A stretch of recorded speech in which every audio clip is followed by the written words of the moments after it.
Alright नाजरीन, welcome to Jeju island. Hello जीजू, नाम बड़ा मज़े का इसका, जीजू आइलैंड। मतलब पहला इंप्रेशन अगर मैं बात करूँ ना तो इम्प्रेस कर दिया मुझे जीजू आइलैंड ने। तो भाई मार्केट तो बहुत बढ़िया है, ये तो ख़त्म होने का नाम ही नहीं ले रही। अब मैं किसी इसकी स्ट्रीट से बाहर निकलता हूँ। ये है जनाब ऊपर से व्यू जीजू आइलैंड का, बिल्कुल साउथ पार्ट अगर आप देखो तो ये है।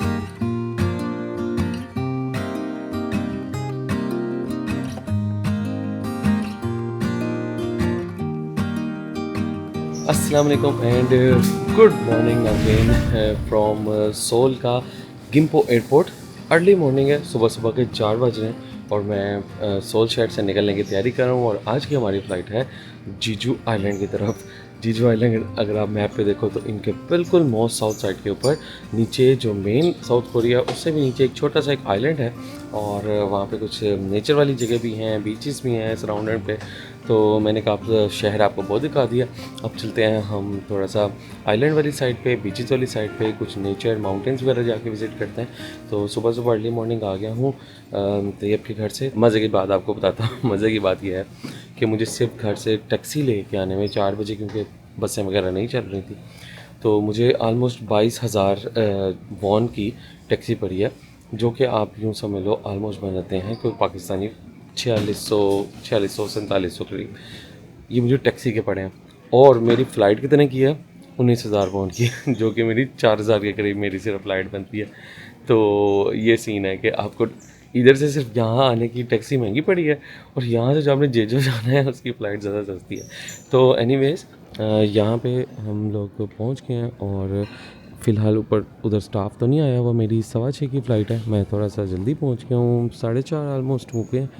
तो आई थिंक 5 बजे इनका ओपन होगा, लेकिन उससे पहले हम लोग यहाँ पे सेल्फ चेक इन कर सकते हैं। तो मेरी फ़्लाइट ये देखें, ये इनकी सारी डोमेस्टिक फ़्लाइट्स हैं। तो ये मैं आपको स्क्रीन पे दिखा देता हूँ कि कहाँ किस वेबसाइट से आपने करवानी। वैसे तो आप गूगल फ़्लाइट से सर्च करके अपनी करवा सकते हो, लेकिन आप ये लोकल जो इनकी वेबसाइट है यहाँ से भी अपनी एयरलाइंस वगैरह बुक कर सकते हो, जहाँ से मैंने करवाई है। तो ये इनकी सारी डोमेस्टिक फ़्लाइट्स हैं, आप देख लो। कोरियन एयर है, आसियाना है, जीजू एयर है, एयर बुसान है, जिन एयर, टीवे, ईस्ट जेट और एयरसोल। मैंने टीवे की फ़्लाइट ली है जो सबसे सस्ती मिल रही थी मुझे, अर्ली मॉर्निंग वाली। ठीक है, इसको मैं जल्दी से चेक इन करता हूँ और उसके बाद हम अपना यहाँ से बोर्डिंग पास जो है ना वो इशू कर लेंगे।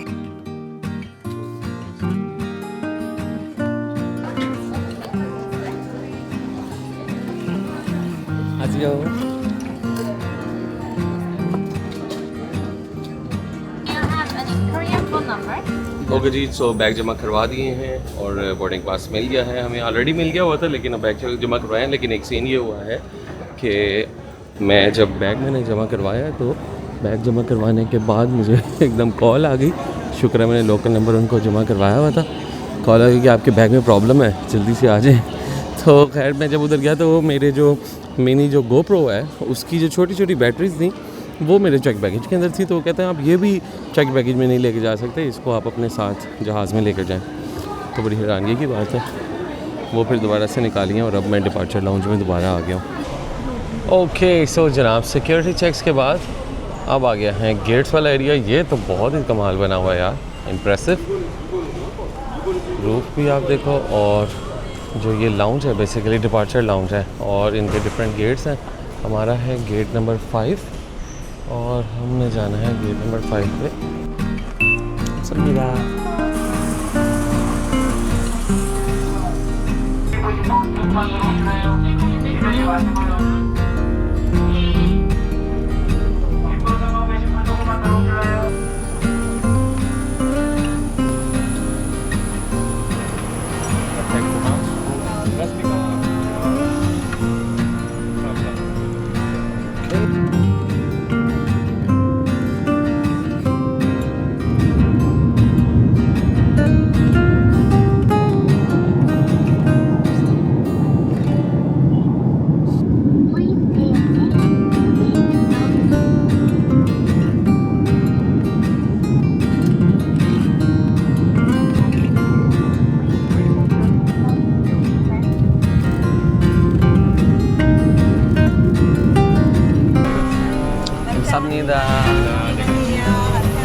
ऑलराइट नाज़रीन, welcome to Jeju island.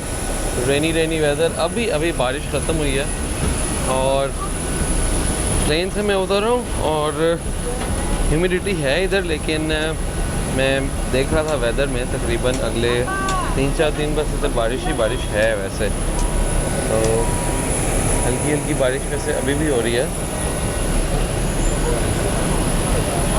Hello जीजू, नाम बड़ा मज़े का इसका, जीजू आइलैंड। सुबह की फ़्लाइट थी और ऑलमोस्ट 2 घंटे की छोटी सी फ़्लाइट थी।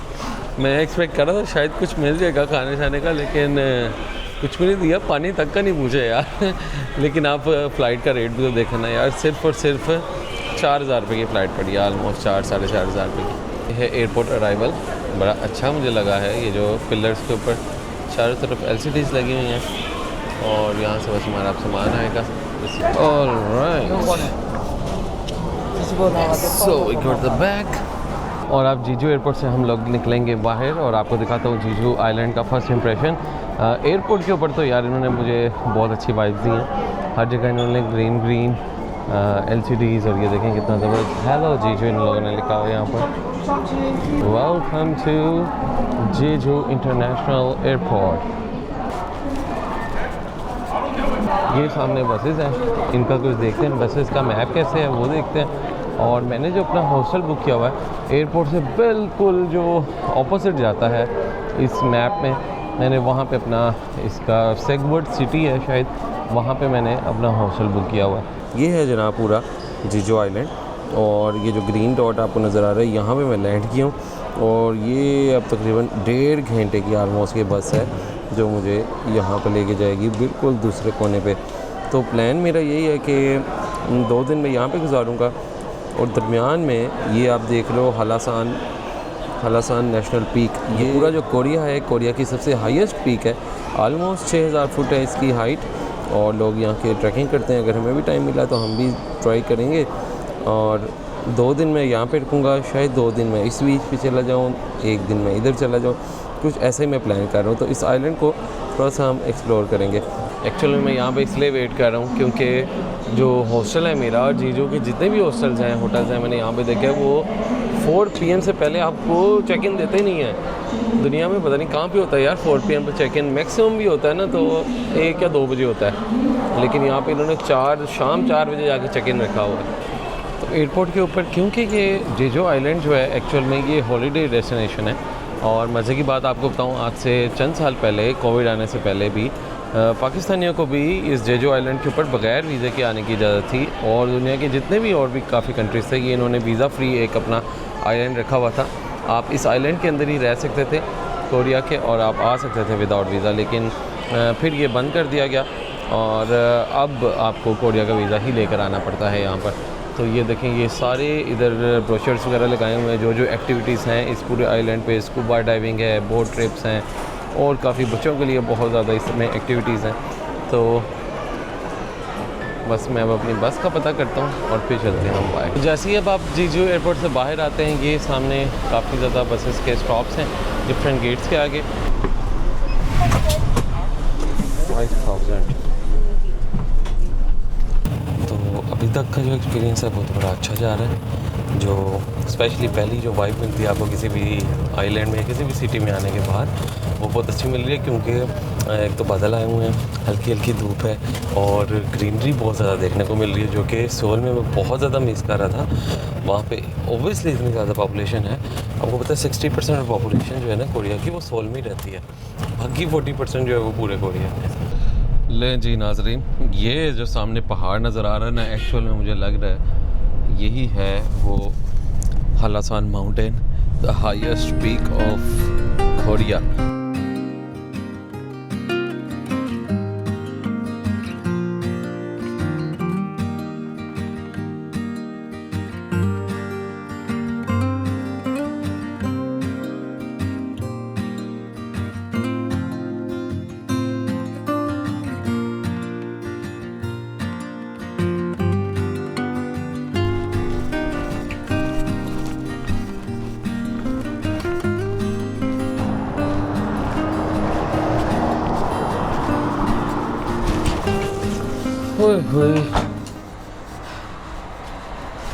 लो जी, पहला स्टॉप तो बस ने उतार दिया। अब सेकंड स्टॉप का वेट कर रहा हूँ, सेकंड बस आएगी। ओवरऑल तो भाई इम्प्रेस हो गया हूँ मैं इस वक्त। बहुत ही ज़बरदस्त आइलैंड है, इतना वाइड है, इतना ज़बरदस्त बना हुआ है और खुला खुला है बहुत ज़्यादा। मतलब पहला इंप्रेशन अगर मैं बात करूँ ना तो इम्प्रेस कर दिया मुझे जीजू आइलैंड ने। लेकिन देखा जाए तो ये बहुत बहुत बड़ा है, अच्छा खासा बड़ा है और जो आबादी भी है ना काफ़ी ज़्यादा स्कैटर्ड है। तो यहाँ पे आपको ओवरऑल अगर आप देखते हो ना तो आपको बहुत ज़्यादा अमीर लोग नज़र आ रहे हैं और यहाँ पे अगर आप देखते हो तो अच्छी खासी डेवलपमेंट आपको नज़र आ रही है और यानी पता लगता है कि इधर जो है अच्छे खासे जो वेल ऑफ लोग हैं वो यहाँ पे रहते हैं। घरों की कंस्ट्रक्शन वगैरह भी देखो अगर आप, और ओवरऑल जो इधर की डेवलपमेंट है, ये फुटपाथ हैं, रोड्स हैं, तो ओवरऑल ना एक नेचुरल एनवायरनमेंट है क्योंकि ये एक आइलैंड टाइप है।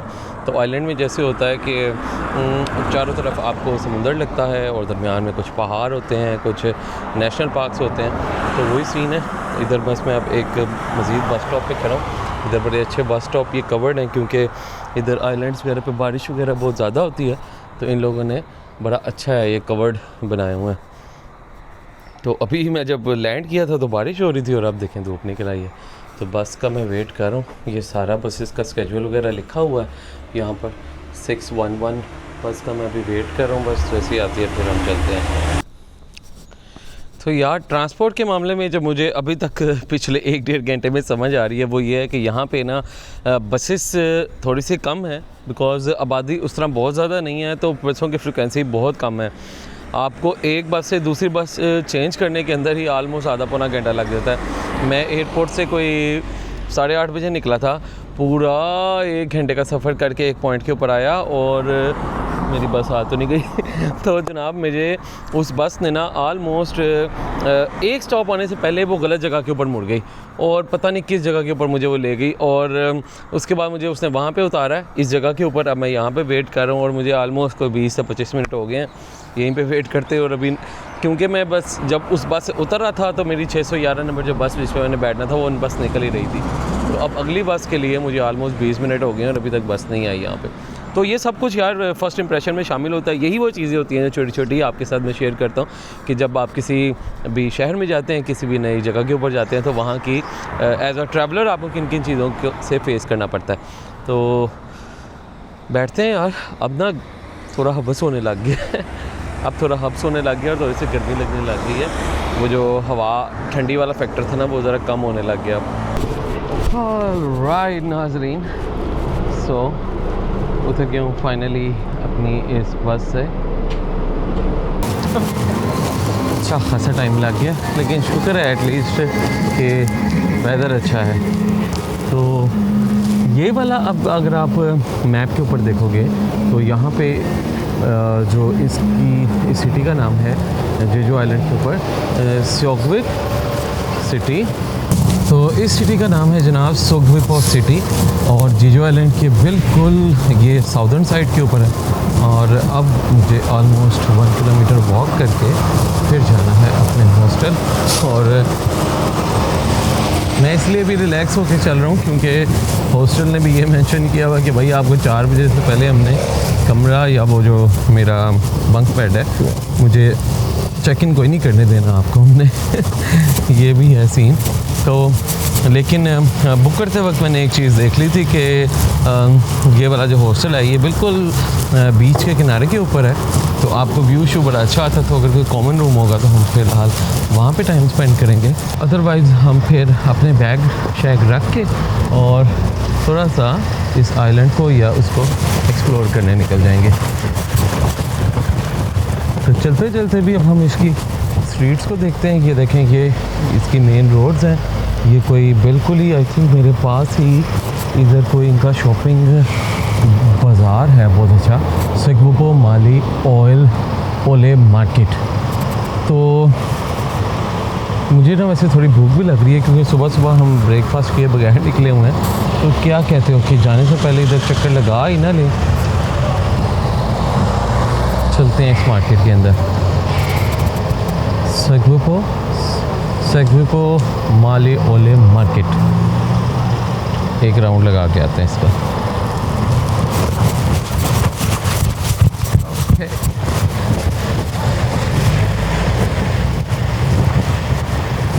तो देखने में ये मुझे फ्रूट मार्केट ही लग रही है, सारी फ्रूट ही फ्रूट है। और थोड़े से कपड़े शपड़े भी नज़र आ रहे हैं।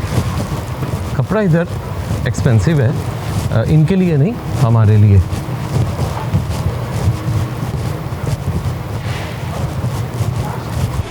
तो काफ़ी बड़ी मार्केट है। आप इधर सीधा इस तरफ भी जाते हो और एक स्ट्रीट इसकी एज यूजुअल इस तरफ भी जा रही है, एक स्ट्रीट इस तरफ है। ये मैं बिल्कुल सेंटर के अंदर खड़ा हुआ हूँ और एक स्ट्रीट इनकी इस तरफ भी है। तो आपको खाने पीने की चीज़ें भी मिल रही हैं और साथ साथ जो फ्रूट वगैरह है और सी फूड है। ये देखो स्क्विड इधर आपको नज़र आ रहा है और फ़िश है। इसके अलावा ये फ्राइड डोनट्स वगैरह हैं, ये मज़ेदार लग रहे हैं यार। इसमें हम वेजिटेबल वाला खा सकते हैं बन, और चीज़ वाला खा सकते हैं सिर्फ जो इनके बन हैं, अदरवाइज़ नहीं। ये इनका पूरा किमची का बहुत बड़ा एक बुफे है, डिफरेंट टाइप्स की किमचीज़ हैं। आगे चलते हैं और देखते हैं कि क्या क्या और यहाँ पे अवेलेबल है, हमारे खाने वाला कुछ है या नहीं है। वैसे हम इधर जिन शॉप्स के ऊपर वेगन लिखा होगा ना, वो आप खा सकते हैं इजीली। वेगन शॉप्स वही होती हैं जो बिल्कुल भी किसी भी एनिमल का कुछ नहीं यूज़ करते, सिर्फ़ और सिर्फ वेजिटेबल होती है। तो वेजिटेबल नूडल्स आप खा सकते हो। कितनी खूबसूरत फ़िश है यार, ये देखो शाइनिंग, बरीक पतली पतली, और कितने ज़बरदस्त कलर्स हैं इसके। तो भाई मार्केट तो बहुत बढ़िया है, ये तो ख़त्म होने का नाम ही नहीं ले रही। अब मैं किसी इसकी स्ट्रीट से बाहर निकलता हूँ। देखो यहाँ पे ये सारे खाने वाली शॉप्स आ गई हैं ना, तो इन्होंने सेंटर में बैठने के लिए ये टेबल्स बनाई हुई हैं। वाह क्या सीन नज़र आया यार सामने, ब्यूटीफुल डाउन हिल है और सामने हमें माउंटेन नज़र आ रहा है। तो यार ये आई थिंक जहाँ पे मैंने अपना हॉस्टल लिया है, ये एरिया तो मुझे बहुत अच्छा लग रहा है। ये मुझे लग रहा है कि ये इनका मेन जो मैंने अभी जिस एरिया के अंदर लिया है हॉस्टल, ये इसका कोई सेंट्रल एरिया है और काफ़ी ज़्यादा यहाँ पे आपको रेस्टोरेंट्स और खाना पीना काफ़ी ज़्यादा नज़र आ रहा है। और ये देखो ये इनका मैप भी लगा हुआ है और मैंने बिल्कुल वो समुंदर के एंड पे जाके कहीं पे हॉस्टल लिया हुआ है और अभी मैं कहीं यहाँ पे करके हूँ। तो ये 1 किलोमीटर की वॉक करते हैं और आपको साथ साथ दिखाते हैं। और मुझे लगता है कि चलते चलते ही ना हमें कोई बीच वगैरह नज़र आ ही जाएगा, अच्छा सा खूबसूरत। नो डाउट कि थोड़ा सा चलना पड़ रहा है और पसीना वगैरह भी आ रहा है, लेकिन एकदम देखो काले बादल आ गए हैं और ठंडी हवा फिर से चलना शुरू हो गई है। तो अब ये काफ़ी ज़्यादा डाउन हिल की तरफ आ गई है रोड, और इसका मतलब है मुझे ये रोड बिल्कुल पहाड़ी से नीचे जो हमारा बीच है इसके समुंदर के किनारे तक शायद लेके चली जाए। बहुत ही खूबसूरत वाइब्स हैं यार इस इलाके की। तो आई थिंक जो सोल का जो वाइब्स थी, पूरी हसल बसल बिजी शहर और चीज़ों की वाइब्स टोटली ऑपोजिट है। और सुकून से बस आप आके यहाँ पे रहें। ये कोई इनकी सेल लगी हुई है कुछ कपड़ों के ऊपर, यहाँ पे आपको बड़ा रश नज़र आ रहा है। और इसके अलावा आप इधर बस ब्यूटिफिकेशन पे काम देखो कि रोड्स कितनी खूबसूरत बनी हुई हैं, सारी पत्थर से बनी हुई है। और हर रोड के साइड के ऊपर आपको देखो पेंटिंग्स भी नज़र आ रही हैं, आर्ट नज़र आ रहा है।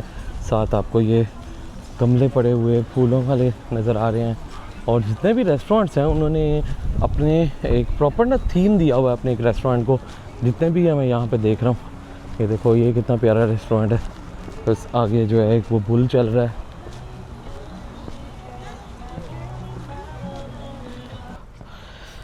ओए होए, सबसे अच्छी बात देखो ये लगती है कि ये सिर्फ एक वॉकवे है रोड के साइड के ऊपर, लेकिन इन लोगों ने हर जगह के ऊपर ना थोड़ी थोड़ी देर बाद ऐसे बेंचेस वगैरह बनाए होते हैं ताकि लोगों के अंदर वॉकिंग वाला जो फिनोमेना है वो उसको ज़्यादा से ज़्यादा सपोर्ट मिले और ज़्यादा से ज़्यादा लोग वॉकिंग करें।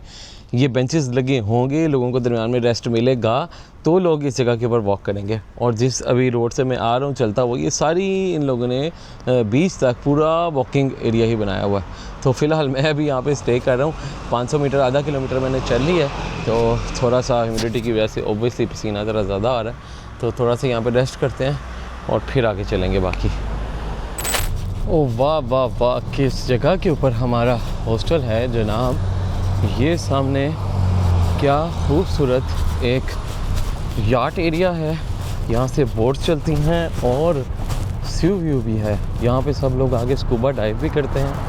ये लिखा हुआ है सियोम गेस्ट हाउस, तो यहाँ पे कहीं पे ऊपर जाके इसमें कहीं पे मेरा हॉस्टल है, आई थिंक फर्स्ट या सेकंड फ्लोर के ऊपर।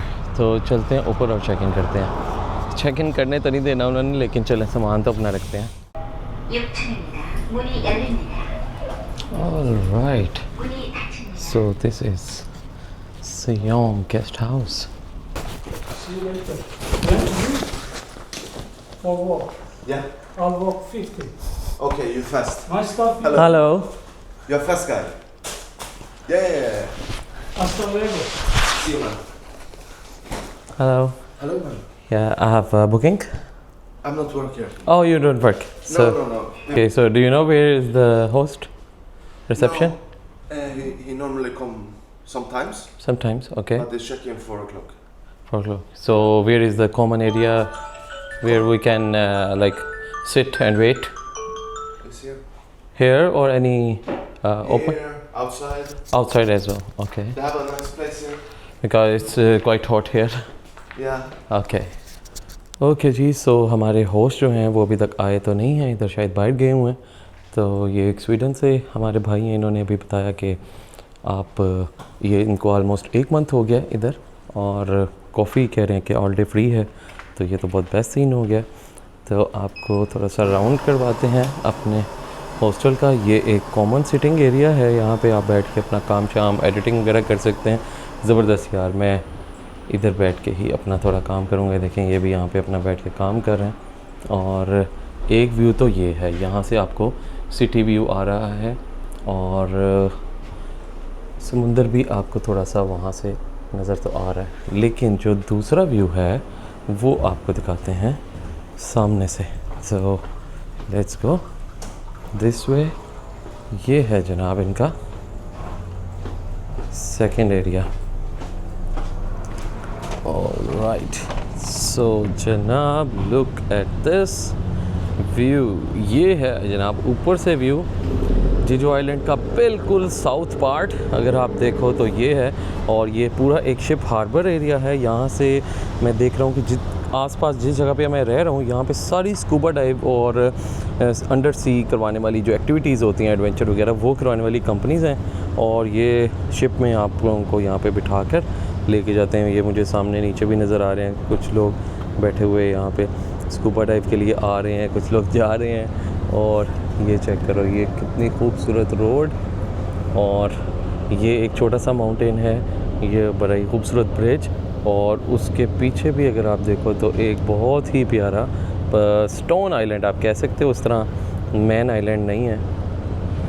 सो ये ऊपर बाहर बड़ा ही अच्छा एक टेरेस है हमारे हॉस्टल का। तो अराइवल हो गया है हमारा अब। तो आपके सामने है कितना ज़्यादा मैं ट्रैवल कर आ रहा हूँ। सुबह आलमोस्ट 4 बजे का मैं कमरे से निकला हूँ सोल से, और 12 बज गए हैं इस वक्त। और अब थोड़ा रेस्ट करते हैं, फिर मैं थोड़ी सी एडिटिंग वगैरह करूँगा और फिर आपके साथ बाकी ज़रा शाम को शेयर करेंगे इधर इवनिंग। ऑलराइट नाज़रीन, तो फाइनली मैं उठ गया हूँ। बहुत लंबी मैंने नींद ली, और जब मैं शाम को उठा तो मुसलसल बहुत तेज़ बारिश हो रही थी, बहुत ज़्यादा बादल आए हुए थे। और अब मैं थोड़ा सा बाहर आया हूँ खाने के लिए, तो अभी भी मज़ीद आप देखते हैं बारिश हो रही है मेरे पीछे। लेकिन क्या गज़ब की वॉक है, क्या गज़ब का इधर समुंदर देखने को मिल रहा है। और आपको मैं सामने अगर रोड क्रॉस करके दिखाऊँ ये वाली जगह, तो वो जो सामने पुल है वो इतना खूबसूरत लग रहा है, उसके ऊपर लाइटिंग आप देखो कि इतनी खूबसूरत लग रही है यहाँ से। तो ये सीन है यार, यहाँ से ऐसे लग रहा है जैसे बुर्जुल अरब है दुबई का, उस स्टाइल की लाइटिंग है, सेम लग रहा है जैसे बुर्जुल अरब है। तो बारिश ही हो रही है और मैं लेट हो गया हूँ, रात के 10 बज गए हैं और खाना मैंने कुछ भी नहीं खाया यहाँ पर। अपनी मुझे लगता है अब कोई नूडल्स वगैरह बनानी पड़ेंगी। बारिश हो रही है और मैं ज़्यादा कैमरा भी नहीं अब निकाल सकता। तो जनाब ये तो था आज का व्लॉग और हमारा suffer from soul to Jeju island. आपको फर्स्ट इंप्रेशन दिखाया मैंने जीजू आइलैंड का, सुबह भी और रात को भी। मैं आपकी खातिर आया हूँ, बाहर मेरा आने को दिल नहीं कर रहा था वैसे, लेकिन बारिश भी बड़ी मज़ेदार हो रही है, ड्रिजलिंग हो रही है, भूख भी बहुत लग रही थी, लेकिन उसने मुझे बता दिया था कि यार सब कुछ बंद है, आपको कुछ भी नहीं मिलेगा अभी इस टाइम। तो यार चलता हूँ मैं वापस अपने हॉस्टल और मिलूँगा आपसे नई एपिसोड में, और जीजू आइलैंड की कोई जगह एक्सप्लोर करेंगे अगले एपिसोड में। Keep watching being a traveller.